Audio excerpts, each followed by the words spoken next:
extraordinary afternoon. As I was driving here from the upper part of the peninsula, a thought crossed my mind that here we were coming to have this program, organizing this program, have organized this program in the heart of Silicon Valley, the place where it all happens. Indeed, one day apps will come out, if not already so, who would make roles like this redundant.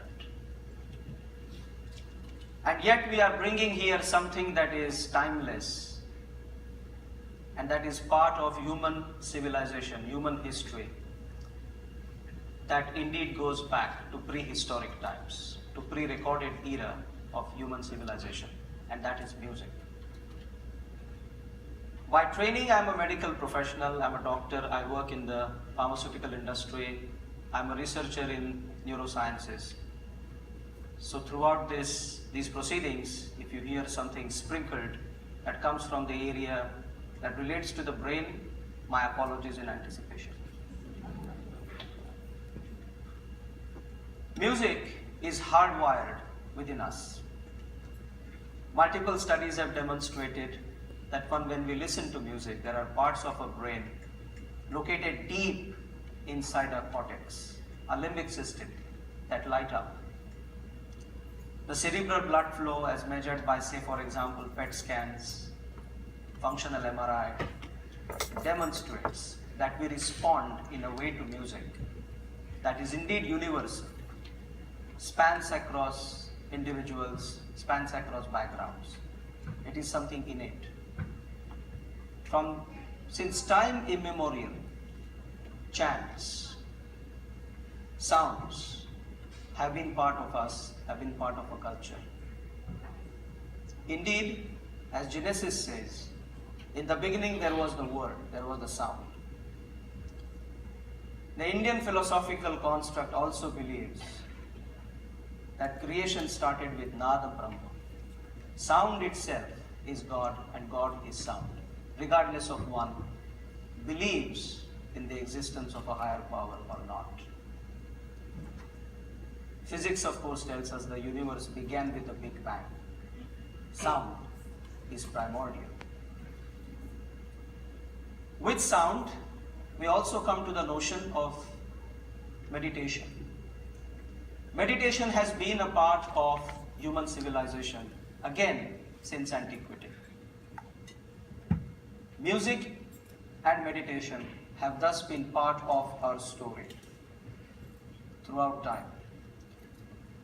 So why are we saying all of this? The reason is, this afternoon, what we are trying to do is to bring together these two very, very unique parts of our history, of our collective history, regardless of our place of origins, together in one place, where we will be able to experience maybe a heightened state of awareness of our own beings, of our own consciousness, and through that be able to appreciate the musical performances. I'm very sure everybody here has attended a number of musical performances over the years. Perhaps many of you do meditate. I won't even ask this question. I'm sure a number of hands will go up in the audience. But what we have tried here through the auspices of Sahaja Yoga meditation is to bring it together, and that probably would make this a very unique experience. Why do we do this? We are all volunteers. Because somebody did it for us in the distant past. Somebody helped us to teach to meditate. Not necessarily all of us are musicians. So that is who we are.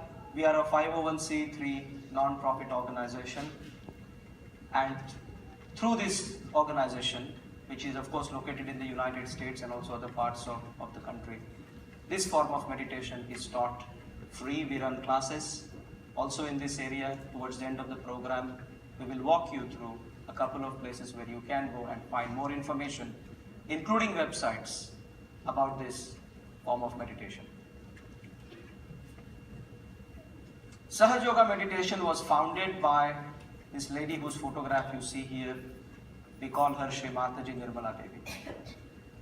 In 1970, she began this very unique method, which was a distillation, a crystallization of multiple esoteric or so-called esoteric streams of thought and philosophies and types of meditation to basically enable individuals, regardless of their background, to be able to actualize an inner energy that resides within each one of us.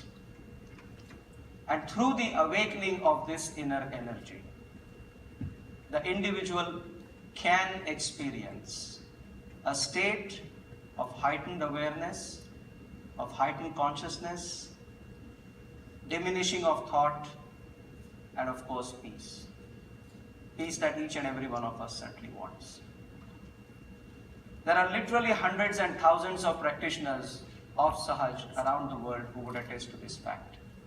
What we would like to do, without further ado, would be to try to impart this experience to the audience for one basic reason this afternoon, and that is, most of us who practice this form of meditation experience a better ability to appreciate music, indeed arts of any kind, but particularly music, when one is in that state of meditation. That's the unique part of this evening's program. So can we take the next 10 minutes and meditate? Would you be okay with that? Thank you. Would have been very embarrassing if somebody had said no. Just kidding. All right, so